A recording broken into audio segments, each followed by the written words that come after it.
We, the people, are the driver. The government is the car. And we decide where it should go and by what route and how Okay, fast. so here we have the Wheaton Public Library. That's an example of some of the public goods and services in Wheaton. So what it offers is free membership for all Wheaton residents. You just have to get a little card, and there you can get books, movies, you can have free internet access, and there's study rooms if you need it for education. There's a large edition over on that side in 2006, and also not only Wheaton residents can use it. If you're in District 200 and you're a student but don't live in Wheaton, you can also get a library pass, as well as if you're a visitor to Wheaton, then you can get a temporary pass. Here we're at the police department of the city of Wheaton. This is where they dispatch officers to protect and to serve. They make arrests, control traffic, and respond to emergencies. And overall, they use this to maintain order throughout the city. We are at the Wheaton Fire Department today. The fire department helps people in general by responding to emergencies like fires or any other natural disaster, also showing up during medical emergencies and helping at the scene, and just providing general protection for every citizen. Generally, education is closely linked to political participation. The more education a person receives, the more likely they will be to participate in and actively be a part of the political process. The U.S. institution under federal law helps federal agencies and other affected stakeholders solve conflicts and challenges through services. A sound banking system promotes economic well-being by providing citizens with short, medium, and long-term loans. Okay, so our political ideology questions to ask the individuals we interviewed were: number one, do you believe the death penalty should be abolished? And if it was a yes answer, it was considered liberal, and if it was a no, conservative.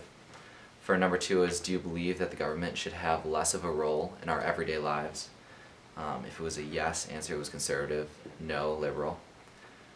Number three, it was, do you agree with a low-cost government-controlled healthcare over a competitive free market healthcare system? If it was a yes, it was a liberal. If it was a no, then it was conservative. And then number four, do you agree with giving immigrants all educational and health benefits that citizens receive? If it was a yes, it was a liberal. If it was a no, it was conservative. Number five, do you agree that global warming, not terrorism, poses the greatest threat to the United States? If it was a yes, it was liberal, no, conservative. My name is Gail, and I approve the use of... Consider yourself a liberal. A liberal. And would you say you are between the ages of 31 and 50? No, that would be nice, but no. So you are over the age of 50? Yes. That's perfect. Question one. Do you believe the death penalty should be abolished? I do. Do you believe that the government should have less of a role in our everyday lives? Not necessarily. Do you agree with a low-cost, government-controlled healthcare over a competitive free market healthcare system? Yes. Do you agree with giving immigrants all educational and health benefits that citizens receive, regardless of legal status? Yes. And do you agree that global warming, not terrorism, poses the greatest threat to the U.S.? Oh, that's an interesting question. Yes. Okay. We interviewed Gail, who was above 50 and considered herself a liberal. She answered the first question yes, the second question no, the third question yes, the fourth question yes, and the fifth question yes. Those are all liberal answers, and so she is definitely a liberal. So, first question, do you believe the death penalty should be abolished? No. Do you believe that the government should have less of a role in our everyday lives? Yes. Do you agree with a low-cost government-controlled healthcare or competitive free market healthcare system? The competitive free market, yes. Okay. Do you agree with giving immigrants all educational and health benefits that citizens receive? Yes.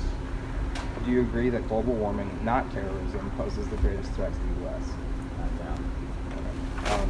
Also, what would you consider yourself to be, liberal or conservative? Between the two, conservative.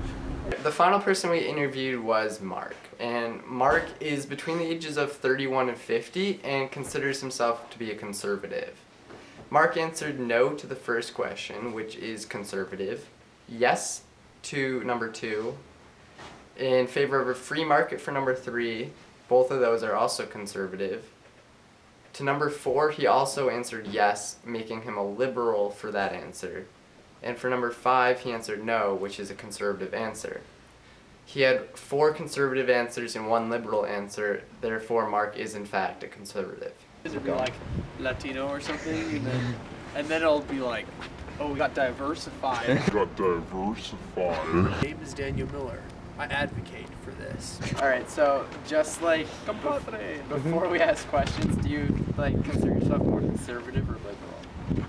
I would call myself more conservative, yeah. Alright, and for an age group, would you say you're under 21, between 21 and 30? Yeah, very closely between 21 and 30 there. Alright. Yeah. Do you believe that the death penalty should be abolished? No, I do not. Alright. Do you believe that the government should have less of a role in our everyday lives? No. Do you agree with a low-cost government-controlled healthcare over a competitive free market healthcare system? Wait, say that again. That's too much for me. Alright, Try so again. would you agree that we should have a system like Obamacare, where it's just a low-cost government-controlled healthcare system, or free market independence controlling our healthcare system? More so free market. Alright. Do you agree with giving immigrants all educational and health benefits that citizens receive regardless of their legal status? And yeah, I would. Okay. Do you agree that global warming, not terrorism, poses the greatest threat to the U.S.? No. Alright. Danny Miller is between the ages of 21 and 30, and he believes himself to be a conservative. For the first question, he answered no, or conservatively answered no. For the second question, he liberally answered no. For the third question, he conservatively answered no. For the fourth question, he liberally answered yes. And for the fifth question, he conservatively answered no. He answered 3 questions conservatively and 2 liberally. And because of this, we found him to be moderate with conservative tendencies. I'll just ask you 5 questions. You just answer yes or no. It's pretty simple. Alright. Okay. Is it on? Mm-hmm. Okay, so, sir, may I ask you your age? What age group are you? 40. 40. Okay. So, first question. Do you believe that the death penalty should be abolished? Yes. You do? Okay. Second question. Do you believe that government should have less of a role in our everyday lives? Okay. Do you agree with the low-cost government-controlled healthcare over a competitive free market healthcare system? Understand. So it's like low-cost controlled healthcare would be more like Obamacare, like we have right now, and then a competitive free market, pay your own healthcare. Any answer? Yeah, I agree with this question. First one. Okay, so more of a yes. Yes. So all age groups. Okay. Do you agree with giving immigrants all educational and healthcare benefits that citizens receive?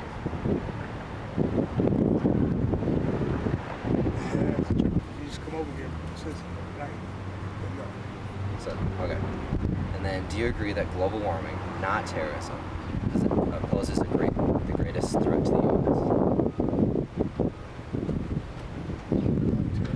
Terrorism. So that would be. Okay, thank you very much. I interviewed Daryl, who is a 40-year-old and believes himself to be a conservative. So for the first question, he agreed that the death penalty should be abolished. For the second question, he agreed that the government should have less of a role in our everyday lives. For the third question, he agreed with a low-cost government-controlled healthcare plan. For the fourth question, he agreed with giving immigrants all educational and health benefits, and that all citizens receive regardless of legal status. And for the fifth question, he disagreed that global warming posed a bigger threat than terrorism. And so with those answers, he had 3 liberal answers and 2 conservative answers, and so we deemed him to be left-leaning.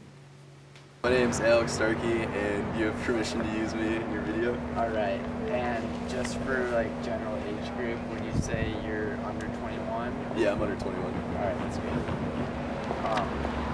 So, these are all yes or no agreed specific questions. You can say undecided, but it's best to say Yeah, I yes or gotcha. no. Do you believe the death penalty should be abolished? No. All right. Do you believe that the government should have less of a role in our everyday lives? Yeah, I'd say so. Do you agree with the low-cost, government-controlled healthcare system over a free market healthcare system? I'll go with the low cost. Okay. Do you agree with giving immigrants all educational and health benefits that citizens receive, regardless of their legal status? Ooh, it's a tough one. I'd say yeah. Okay. And do you agree that global warming is not terrorism poses the greatest threat to the U.S.? Well, yeah, definitely. I mean, Okay. So, Mr. Starkey, in regards to the death penalty, answered conservatively, saying that it should not be abolished. When asked if he believes that the government should have less of a role in our everyday lives, he answered conservatively again, saying that yes, he believes they should be less involved. When asked if he agrees with a low-cost government-controlled healthcare system over a competitive free market healthcare system, he answered liberally, saying that yes, he agreed. When asked if he agrees that giving all immigrants all educational and healthcare benefits that citizens receive, regardless of legal status, he once again answered liberally, saying yes, that he believes that. And when asked if he believes that global warming, not terrorism, poses a greater threat to the U.S., he answered liberally again, saying yes, he believes global warming poses a greater threat. So we concluded that he leans slightly to the left, making him a liberal or moderate. I believe this one's for you. We're here at Warrenville City Hall, and we're about to watch some bicycles and not hit pedestrians and wear a helmet. Yeah. that's a good break. Because we're talking about The structure of it. Yeah, the structure, how it's very, I guess orderly. They made it very welcoming. They had the welcome visitors. roll Very call. official. It is official. Oh, you have I the didn't think it was- what do you it was call it? very, Yeah. The agenda. It was very lax. It was lax for a government meeting, Yes. but it had to be Then again, very it official. was concerning pedestrians and bicycles.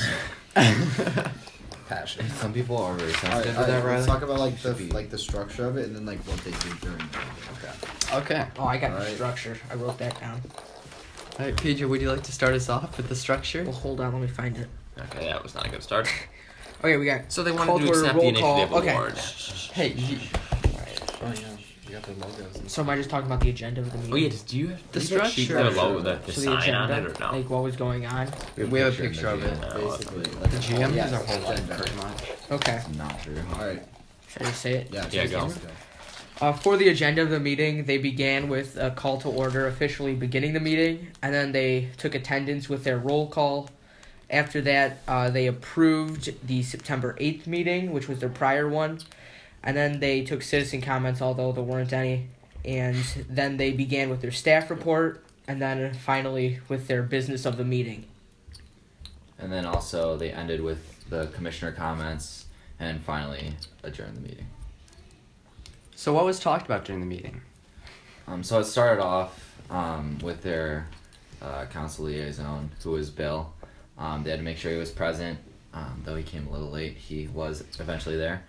And then they gave kind of like a lowdown on what the committee was about, the 5 aspects on the achievements and advantages of their specific program in Warrenville, which were the 5 E's: engineering, education, enforcement, encouragement, and evaluation.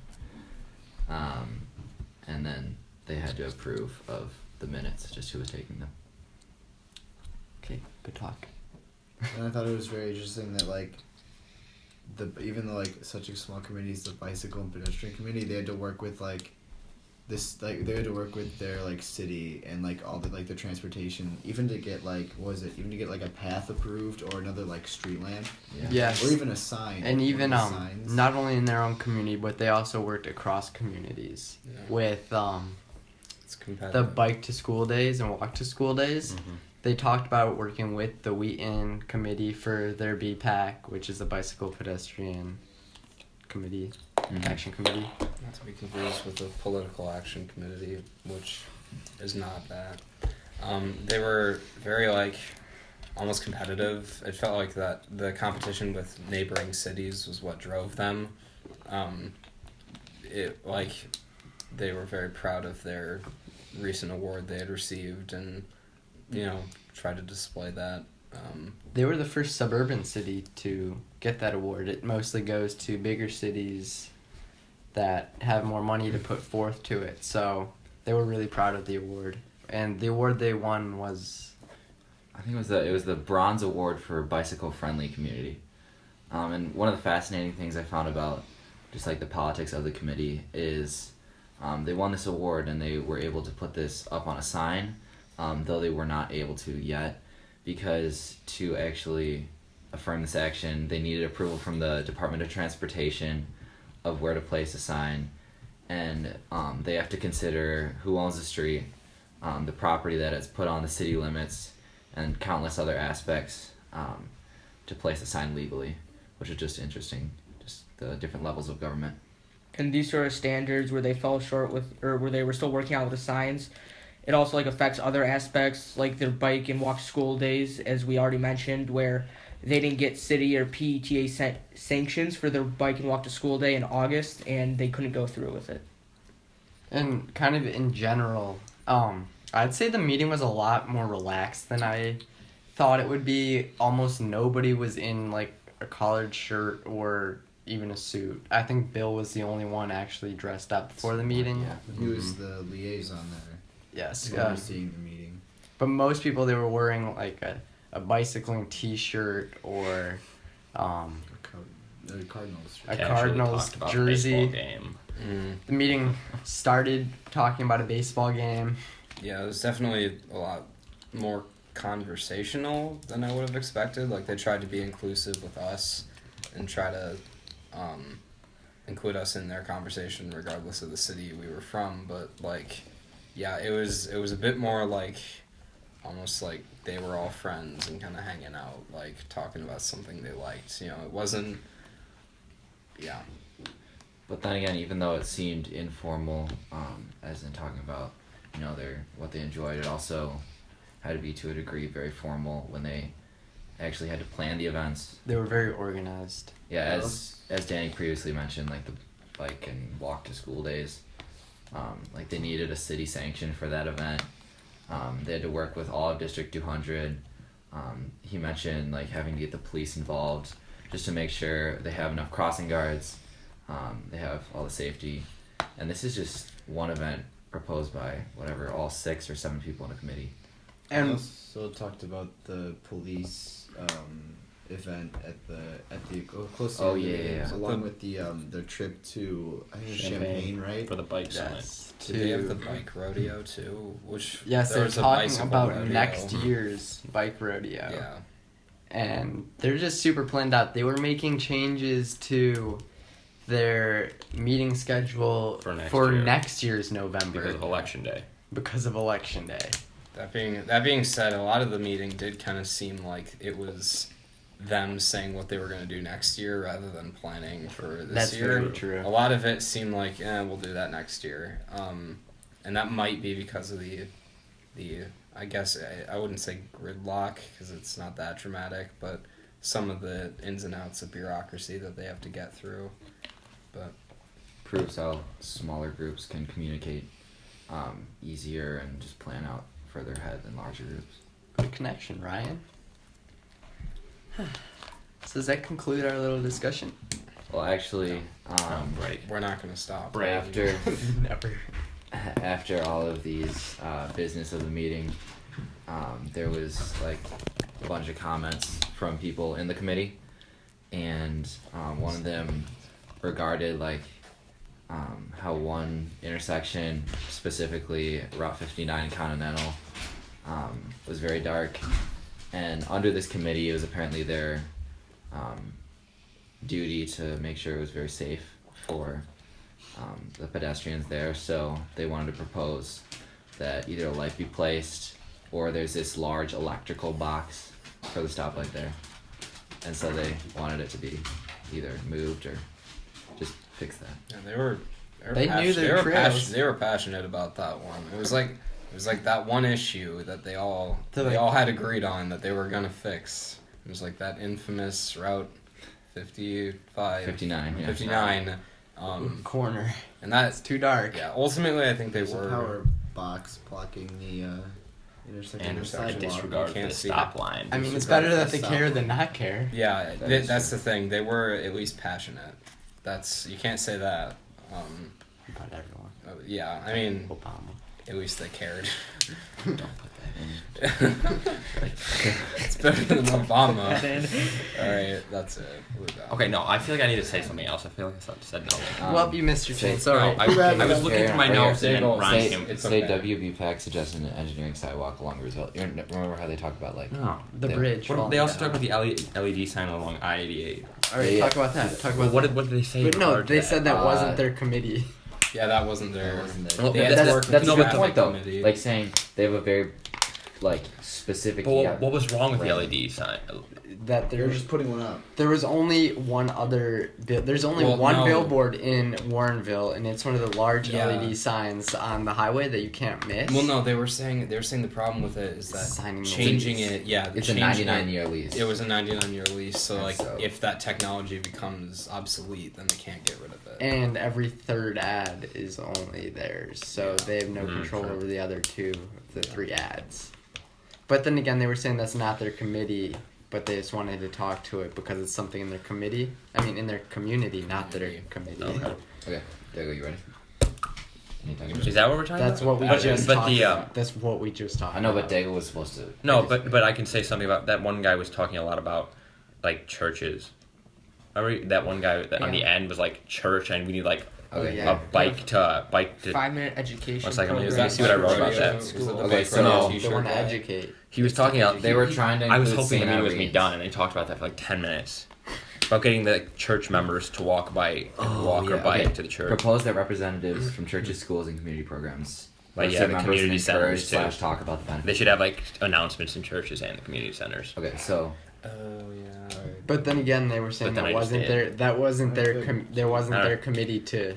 But it is their committee to try to get the members of the churches to. They would need a city representative to go and ask. They couldn't ask. Right, but then. Like they need an elected official like Bill, the liaison. Right. So they just waited for previous for next meeting. All right. Good job, team. Are we adding? Is what I said actually? Yeah, it's in there. Oh, hold on. We got more. Or I got more. Oh, we have to say that we earned it. Wait. No, we already did. I got something. Don't worry. Wait, is there anything else? Hurry up and say I got it. Well, yeah, but all right. Also, to help educate people on biking and walking to school, they wanted to help or start to institute 5-minute education programs in churches and schools to help people become more aware and more informed about biking or walking places. Wow, that was deep. I know. All right. Hands in. Hopefully I said enough in that. I didn't recognize the call at first, so It's fine. It's fine. Yeah, no problem. No problem. So what do you guys need? All right. So we're you're on speaker right now with our whole group. We're just gonna ask you a few questions about government for video we're working on. Yeah, go ahead. All right. So first thing first, how did you get involved in government and like at what age? I started sort of volunteering for political campaigns when I was 30. That was really the first thing I did with anything at all with regard to government. Was there any specific like campaigns or like who did you help with? I volunteered. I became a precinct captain in my neighborhood for the local party. And I worked actually for the guy who turned out to be my predecessor in the state senate, named Wendell Jones. And that was when George W. Bush was first running for president as well. Interesting. What does that job entail? Being a precinct. Precinct captain. Yeah.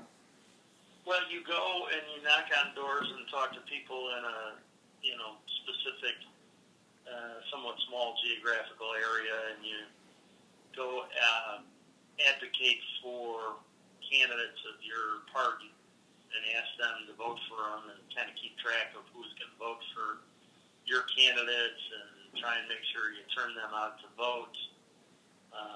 So that's really all. It's a volunteer position. So how did that progress from that to being a state senator? I just got more and more involved with the local party, and so would have been about 2.5 years after that I ran for the Harper College Board of Trustees and got elected to that. And then in the summer of 2005, my predecessor announced he wasn't going to run again. So I decided to jump into the race for the Senate. But I kind of I took on more responsibility in the local party organization and got to know more and more people that way. And that kind of helped springboard me, I guess, to being somebody that they wanted to see run for office. Got it. So, like, regarding the election process, for you personally, like, how exactly does it go for you being elected to the Senate? How does the process work? Yeah. So where do you start? Well, How does so it go through? It starts with, you have to get signatures, petition signatures. So you need 1,000 valid registered voter, of your party people to be willing to sign a petition for you to get on the ballot. You file that and some other paperwork in the year before the election. And assuming you meet that threshold, then you would run in a primary election for your party's nomination for the state Senate. And was it... When I first ran, I had to beat somebody in a primary. I haven't had a primary in the elections since. And then if you win the primary election in March, you go on to the general election against the other major parties' candidate in the fall. And was it hard for you to get those signatures, and how long did it take? You have about 3 months to get them. It isn't particularly hard, but it is time consuming, and you want to make sure you get a lot more than the minimum, because sometimes people aren't registered, or they don't, you don't have the right address, or they don't necessarily live in the district, and so you want to get, at least 50% more than you need, if not twice as many as you need, just to make sure that, you have enough good ones. Interesting. Thank you. So I was wondering, what does the typical day of a senator look like? Do you have meetings to talk about bills, or just a lot of emailing? Yeah, it depends. There's two different, so when we're in Springfield, you have a typical Springfield day, and then when you're back home, there's a different type of day. So when we're in Springfield, I'll get up in the morning and, I'll have meetings in the morning with people who will want to talk to me. Sometimes collectively the Senate Republican leadership, which I'm part of, will have a meeting.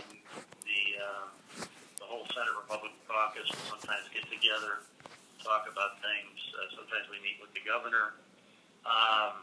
Sometimes I'll meet with lobbyists about particular issues, or our staff about particular issues, and then we'll have committee hearings. There's 59 senators, and then there are a number of committees. So I'm the Republican spokesman for the Executive Committee and the Appropriations Committee, and so that'll be a smaller group of senators that'll hear specific bills. So we'll have meetings to talk about what's going to be in those committees, then we'll have the committee hearings, then we'll spend a decent amount of time, some days out on the Senate floor, debating bills and voting on bills. And then in the evening, there are a lot of receptions where people come from all over the state to talk to legislators about issues they care about. And we go out and see people and talk to them. So they're generally pretty long days down there. Back home, I have a second job. I'm a lawyer. So I go to that job a lot when I'm at home, but I have a district office in my Senate district where I will have, constituent meetings. I do a lot through email and phones, and social media. So the days at home are a little different. And, you have things you have to go to a lot of the time around the evening or on weekends back home. So. And how many times would you say per year are you traveling to Springfield? We go almost every week, February through May. Okay. For anywhere from 3 to 5 days. And then after that, most years we only go down there maybe 2 or 3 other times all year. Okay. And where do you stay when you're down there? Do they provide housing or what? We get a per diem, which is a certain amount of money for food and housing.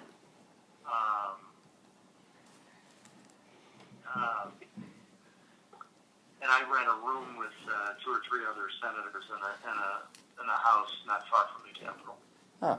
Is that money like given to you by like the state or by like your the party? By the state. How exactly do you balance your political responsibilities with your daily life?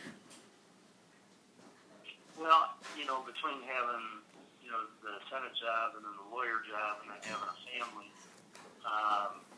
you just try to make sure you don't go too long without touching, one of those areas of your life. You try and fit everything in and accommodate the most important things in each of them. All right. Do you find that difficult at all, or is it relatively easy Sometimes. after a certain amount of Sometimes experience? it is, but it's,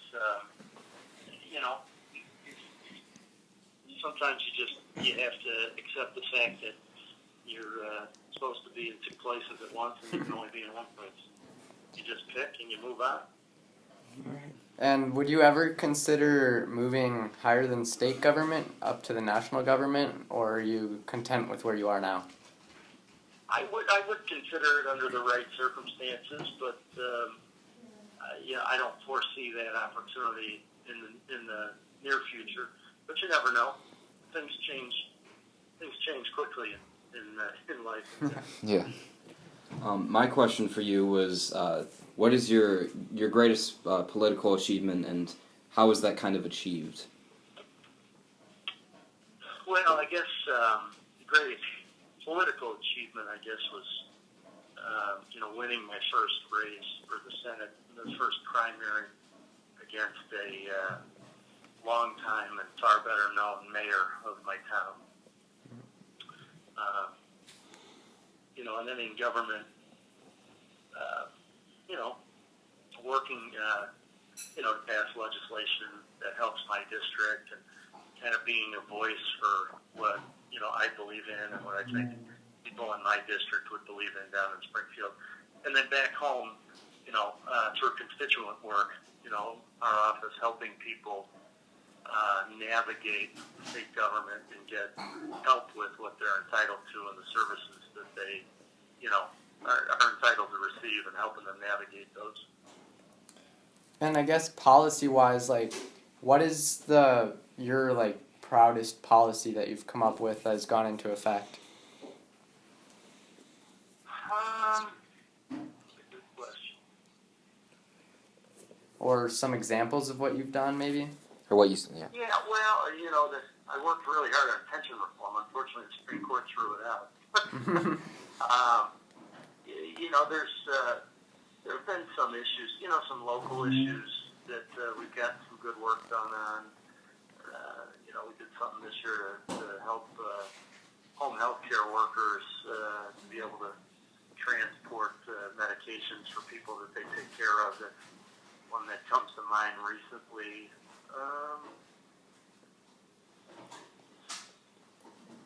Right. I felt like we made a lot of noise about the Cook County sales tax that went into place that got repealed several years ago, and I felt pretty good about participating in driving that sales tax rate back down. Got it. Interesting. Alright. And I also have a question, like, what are your, like, main responsibilities as a senator? Well, really, you're voting,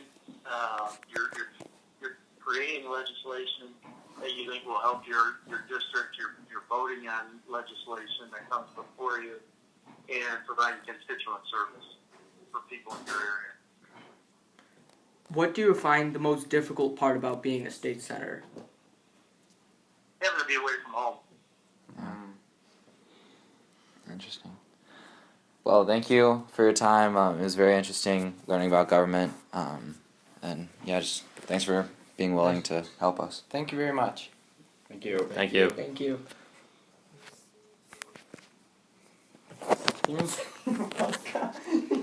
Alright, well, You know what? Let's just be grateful. Oh wait, he's calling back. Oh. Hello? Sorry, guys. You're good. It's alright. Did you get that last picture? Having to be away from home, I think it's probably the toughest part. Got it. Yeah, I would definitely see that. Alright, and thank you for your time, Mr. Murphy. Oh, it's my pleasure. I hope it all works out. And good luck to you guys with the class. Alright, Thank you. Thank you. Thank you. All right, take care. Alright, you too. You too. Bye-bye. Bye.